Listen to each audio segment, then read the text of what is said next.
The rest of the fighting on the trail took place near the Zaglava peak.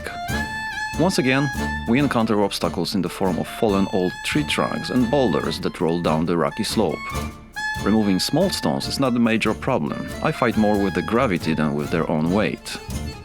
This time, the stone blocking the passage seemed easier to remove, so once again I tried to do it with my muscles. It must be admitted that despite not having been to the gym for years, the deadlift technique is still visible. A straight back at transferring all the energy to the legs. Despite its relatively small size, the boulder won't give up, so I reach for a shovel again to use the lever. However, the layer of loosely lying stones does not provide sufficient support and the shovel sinks into the ground while the boulder remains unmoved. However, I do not give up, and after removing several smaller stones that potentially block the possibility of rolling the stone, I try again. This time I manage to tip the stone on its side, which gives me a dozen or so centimeters for the potential passage, so, encouraged by my success, I try to move the boulder a little more. At some point, however, I give up and decide to use the natural embankment on the right. This time I wasn't afraid of falling into the abyss, but of capsizing. The embankment may not look terribly large from this perspective, but in fact the defender still made me hold my breath for a moment. Limited visibility on the left forced a greater approach onto the slope, which increased the tilt. Fortunately, the stones falling from the scarp under the weight of the car somewhat eliminated the difference in height between the sides, and the whole thing was a success again. As I mentioned in one of the episodes from the trip to Romania, which you can find at the link above, the Prowler has a much higher center of gravity on the right side, due to the boiler, fridge and the suitcase cabinet installed there, so I was glad that we were landing on the left. It was definitely safer.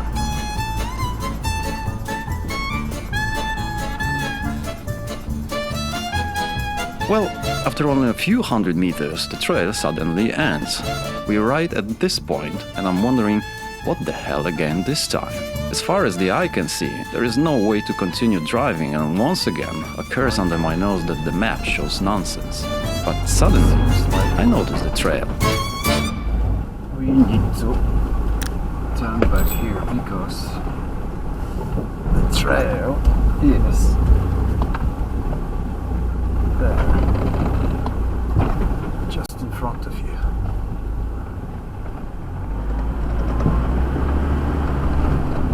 Good. Just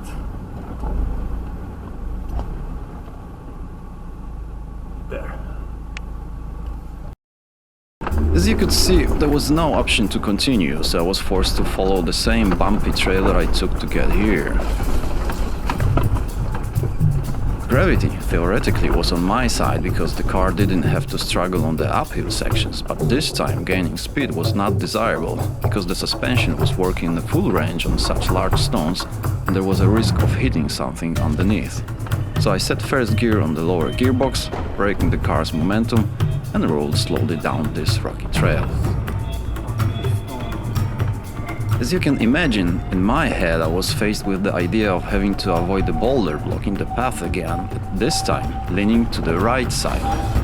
I'm not sure how close it was to a capsize, but I had the impression that it could happen at any moment, so I was prepared to potentially save myself by steering to the right. Yep, that's the sound of relief. That was scary. Slowly losing count of how many days we have been trudging along these mountain trails, I decide to give up for a moment and make up some kilometers on normal roads. I had the impression that we were going in circles, and the waypoints exported from the navigation showed that this was indeed the case. Therefore, I decided to reach the R10 road, which runs along the Taura River, and head first southeast towards Majkovaca, then south towards Kolasin, and a few kilometers before it, turning west again onto side roads, I reached the planned route in another place. From the point I had to turn back to the R10 road, it was not a very long section, only 14.9 kilometers, but considering the average speed of 13 kilometers per hour, it still took us over an hour. Fortunately, we were still driving in daylight, and after leaving the forest area, we could enjoy the mountain panoramas around us.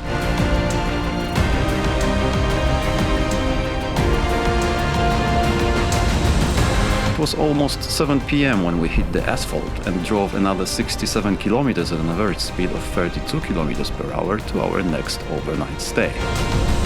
Dark, rainy clouds were gathering in the sky in the direction we were going, and I was a little afraid that I would have to ride in the dark, in heavy rain on completely unknown mountain trails, but luckily it wasn't raining. The last kilometers, despite only 8:30 p.m. on the clock, we covered in total darkness. I have no idea where I am or what the area looks like, and I simply decide to drive off the road a bit and stop for the night. The night is eerily quiet. There are no sounds whatsoever. Before the moon hides behind the horizon, it will be covered by scudding clouds, and the moonlight creates on clouds' feathery edges a night rainbow. The air is filled with fog, floating with a thin suspension of water droplets dancing soundlessly in the light of the side lamp.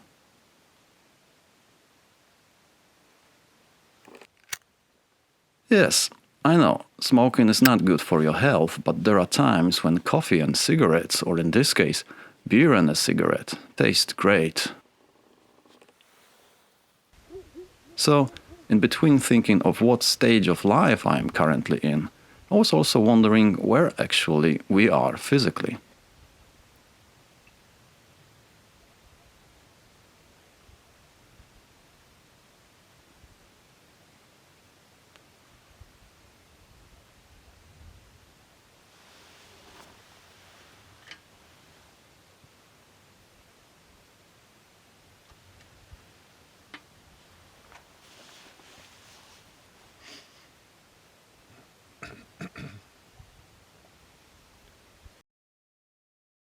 And the sunrise revealed what a magnificent place we were in.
The sun, gobbled by the clouds, timidly began to reveal the soft texture of the hilly terrain.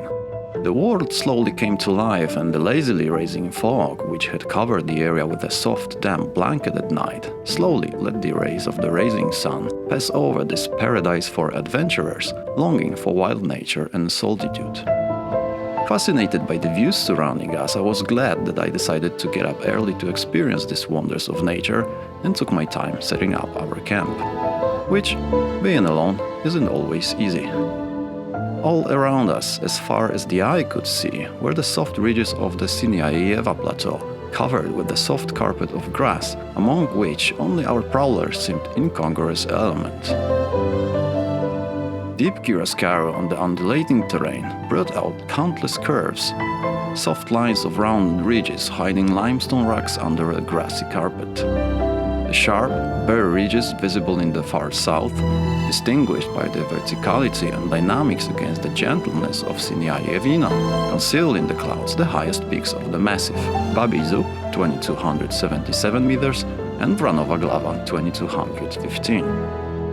After a short walk around the surroundings, Kira replenished her fluids and I decided to do a little cleaning. The wet awning rolled up during the last camp required wiping to avoid possible mold, and I decided not to rush with morning activities.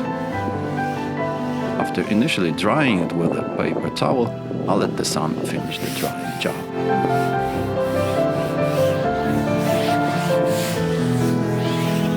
After cleaning up the outside, it was time to clean up the inside. Riding with a husky requires being prepared for ubiquitous hair. As the passenger seat was her favorite place to travel, the seat was constantly bathed in the thick carpet of fur. Fortunately, I have a handy battery vacuum cleaner on board, which is perfect for such conditions and makes it easier to keep the interior relatively tidy. Despite a brush designed specifically for fur, it's not the easiest task, and rubbing it with your hand definitely speeds up the process. Then, all we need to do is shake the mat on which Kira lounges in the back and spends the nights on, and we can say that we have finished cleaning our apartment.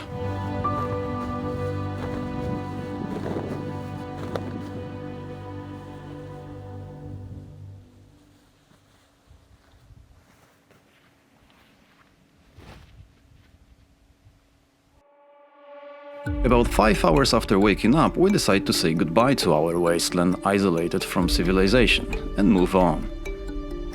We plan to reach Kapetanovo Jeziero. This picturesque lake is located in the central part of the country, in the Morachke Planina range, at an altitude of 1678 meters. The road first leads west, then turns sharply left to the southeast. Moving through this waterless area is easy and pleasant. The gravel is smooth and relatively fast, and the puddles that appear from time to time indicating recent rainfall do not hide any surprises. Along the way, I stop at ingenious watering places made from cut-up car tires and placed on the wooden tripods. Siniaevina is poor in natural reservoirs, but these, as you can see, were not particularly filled with the life-giving fluid either. And this Highlander farm was the only houses I passed by traversing this area. While traversing this vast highland, I quite unexpectedly encountered wild horses. I don't actually know if they were completely wild, but I don't see any form of harness or fence restricting their movement, so it looks like they live quite freely here. Then we go southeast along the asphalt road R21. I plan to reach the M2 road and continue to Monastir Morak. Between the towns of Redice and Dragovice Polje, we descend through spectacular serpentines, and I stop for a moment to capture this picturesque nature of this route, stretched along the basin carved by the Moraka River. The surrounding peaks rise to over 1,000 meters above sea level, and the highest of them, located in the southeast, Rijeko Brdo, is 1,346 meters above sea level. Behind it, you can see the next 2,000ers of the Dinaric Alps. Same in the southeast. Behind the highest peak, the Belagora, measuring 1,686 meters, there are farther ridges rising to almost 2,000 meters. Well, then we wade through the bushes again for a while. Oh, this unbridled curiosity that forces you to act irrationally. I know it doesn't look like a road at all, but in the end it turned out to be some prehistoric shortcut that led us to a more traveled trail. Every time, at a moment like this, I'm glad I chose the Line-X coating on the Defender. The farther road towards Lake Capetanovo winds mainly through forest paths. The surface is hard, and despite visible traces of heavy rainfall, driving does not pose any difficulties.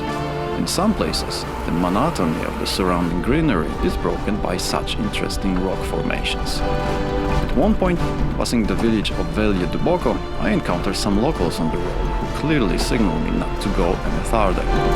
I think that they do not realize the crossing capabilities of my car, so I ignore these warnings and continue despite the deteriorating weather.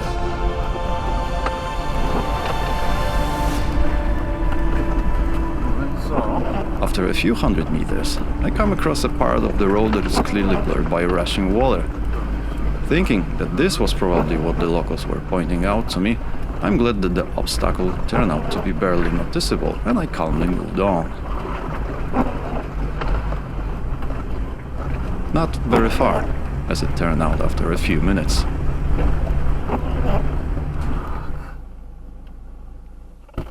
This time, the road is blocked with rubble that is impossible to cross. It looks like this off-road car is not that off-road enough in times.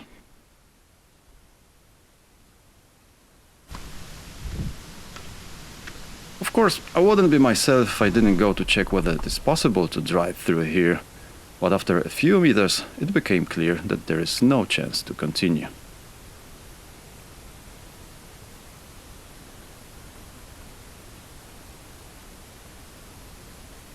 Well. I don't think I can get through this. Apart from the size of the stones themselves, the problem was the groove made by the rushing water and a quite large drop on the left side. So in this situation, I could only think about making a kind of a bridge out of the recovery boards and that way move meter by meter. But hey, it wasn't a situation that required such sacrifice.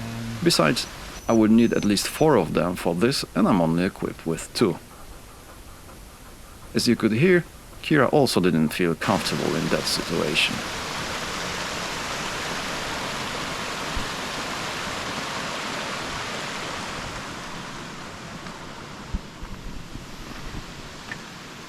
I thought that choosing a road on the Nevi this time instead of trails, I will avoid coming back again. But as you can see, I have not. Damn. Yep, that was the end of my journey to Lake Capetanovo. Access to it is also possible from the west, but it would require a long detour and I simply didn't want to do it. In that particular moment, I decided to end this unequal fight in the mountains and drive directly to the seaside, to rest on its shore for at least one whole day.